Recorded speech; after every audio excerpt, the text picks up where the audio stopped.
we go. We got something. 80 feet of water. Prep your dive gear. Friday, 1 p.m. You almost ready to go in? Yeah. Remember to charge it. The Triangle Research and Investigation Group is preparing for a dangerous dive deep in the Atlantic Ocean. The men are longtime friends who have worked the waters of the Bermuda Triangle together for years, and they are investigating a theory that a squadron of torpedo bombers called TBM Avengers that vanished in the Bermuda Triangle may have crashed 6 miles off the coast of Bimini in the Bahamas. One, two, three. The fate of the 5 planes, known collectively as Flight 19, has baffled experts for more than 70 years. Now, the men of the Trig team are risking their lives to go deep into these mysterious waters. Diver 1, outside. Our visibility down here. It's a little bit sketchy. We got a hit on the sonar in about 80 foot of water. We don't know exactly what it is because the sonar isn't like a picture. It shows that there's something down there. Outside, the current is really strong down here. Stay safe. We were all pumped, got our gear on, jumped in. These planes have been missing since 1945. If we find them, that would just be awesome. All right, Diver 1, nearing the bottom. This is deep, fellas. This is deep. What is that? I don't know. All right, follow me. We're going over. That might be a wing. Coming to the clearing, there's an object very vertical. I thought it was a wing or something, but this isn't part of the ship. You're saying it's a vessel? Copy, it's a vessel. We're going to check it out anyway, see what we got going on. Obviously, this wasn't Flight 19. It's just another victim of the Bermuda Triangle, if you will. This vessel has a hole in the bottom of the boat. Going up the stairwell. It's a little disappointing, but we're going to keep on chugging until we find something. All right, Lieutenant, we're coming back to you. Because this is the kind of case, once you start and you stick your teeth into it, you're just not going to give it up. Break at the surface, topside. Saturday, Captain Mo Motis and the team have decided to continue their Flight 19 investigation at their home base in Florida, the western tip of the Bermuda Triangle. The journey will take them through treacherous waters that the men know well. All right, pull it in and bring the ladder up. I've spent the last 35 years in, around, or on top of the Bermuda Triangle. So I've gotten my ass kicked. I've gotten my ass kicked many times. The Bermuda Triangle was first identified in 1964, and most experts agree that it stretches between Florida, Bermuda, and Puerto Rico. But the exact boundaries are a topic of heavy debate. The weird thing about the Bermuda Triangle is some people say its western tip is in Miami. Another group will tell you it goes all the way down to the Keys, and there's still other people that say it extends all the way into the Gulf of Mexico. But everyone agrees that a lot of planes, ships, and people are disappearing. And it all happens in this one specific area. For the past 2 years, Captain Mo has been on a mission to solve the mysteries of the Triangle and prevent future tragedies at sea. He's joined in his quest by 3 Key West sailors, rescue diver and former Army Cav Scout Dave Seco. It's working! Former cop and Navy rescue swimmer Chuck Meyer. We got a breeze coming up to our aft. And first mate ship engineer Mike Still. The oil's good, the transmission good, and all the hoses are good to go. The belt's good, so we're good. These men are putting their careers on hold and their lives on the line in pursuit of answers as the Triangle Research and Investigation Group, or the Trig team. Dave's across. Our group came about because we need to figure out why people are disappearing. You know, most people that live in the Triangle or by the Triangle, they've lost loved ones. They've lost friends, you know? I think they're tired of it. Looks good, guys. They want us to solve this because they don't want to have to be scared anymore. Gather around here. Let's discuss this. The vanishing of Flight 19 is one of the most notorious disappearances to ever occur within the Bermuda Triangle. And the Trig team is determined to tackle these dangerous waters and crack the case.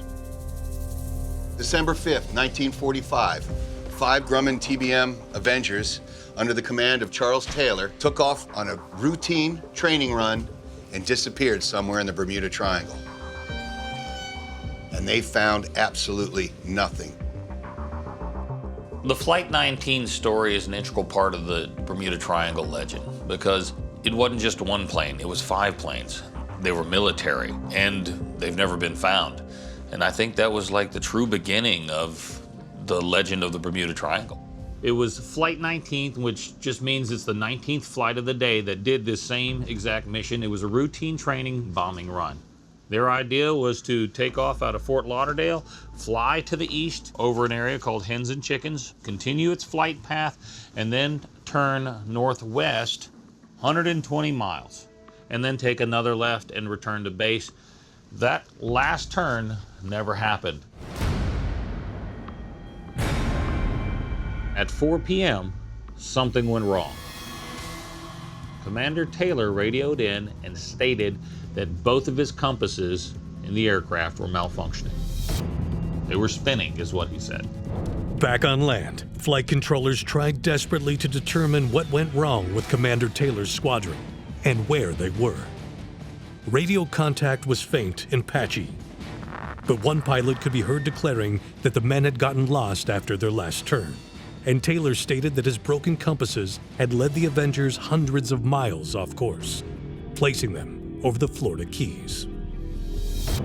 Taylor turned his squadron northeast in hopes of reaching Fort Lauderdale, but they never arrived. Instead, they spent more than 2 hours searching for land, becoming hopelessly lost in increasingly turbulent weather. And the missing squadron, its 5 planes and 14 men, were never seen again. To this day, there is no explanation for Taylor's compass malfunction. Having both of your compasses fail at the same time, that's unheard of. Back in 1945, I wonder how good those compasses were. When I was in the Army, I used my grandfather's compass from 1945. He took it on Iwo Jima when they did the attack. Man, I've never had that thing malfunction.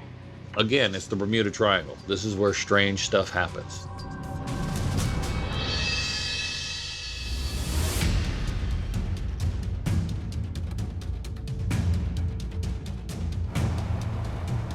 So Dave has more cats than any other dude I've ever met in my life. I only have 8 cats. It's not a lot of cats.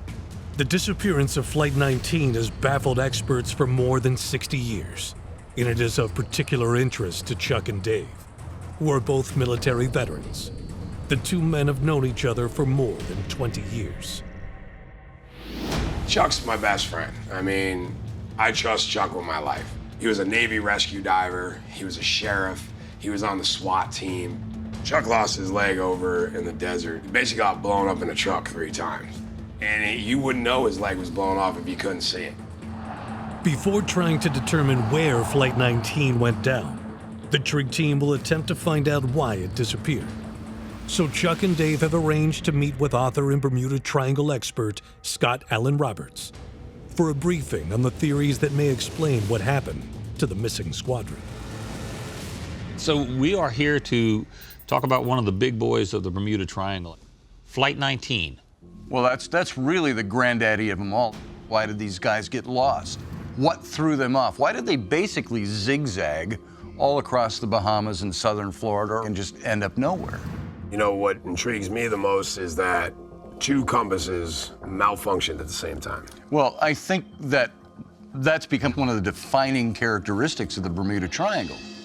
Compass malfunctions have been reported in the Bermuda Triangle for centuries. 1492, Christopher Columbus describes bizarre compass readings on his way to the New World. 1928, the compass aboard the Spirit of St. Louis spins uncontrollably, while Charles Lindbergh is attempting to fly from Cuba to Florida. Compass malfunctions are such a common phenomenon in the Bermuda Triangle that some believe the entire stretch of ocean is cursed. So does anybody have any good theories that might explain what could have happened? One of the popular theories is alien abduction. There was instrument malfunction because they were being scanned or they were being tampered with by the UFO, and they disappear off the face of the planet. Is there any less paranormal theories out there? There is the electronic fog theory. There have been many pilots who've gone out there and claimed they've gone through this big fog bank, and when they fly into that, it screws up all their instrumentation, Their navigation systems go down. Their compasses don't work. So is this something you believe? Do you believe the electronic fog theory? There have been so many accounts talked about running into this kind of thing that I think that there's some veracity to it. You know, when we were going over everything with Scott, he brought up electronic fog. Even if electronic fog is real, there was no mention of fog anywhere in the transcripts. So for me, I kind of dismissed that idea. You know, you can dismiss the whole supernatural aspect of this. That's easy to do. But there was this thing about Commander Taylor. When he was supposed to go out that morning, he said, you know what? I don't feel good about this at all. I don't want to go do this. Commanding officer said, get your ass in your plane and go. So he went, and of course we know the rest of the story. He disappeared. Is that a pure coincidence, or was that a premonition? You know, in my mind, when your gut tells you not to do something, you don't do it. And maybe that, you know, is what Commander Taylor was going off of, either his gut or some kind of premonition that said, hey, you're not going to make it back from this. That would actually put a paranormal type spin on this, because something somewhere told him not to do it.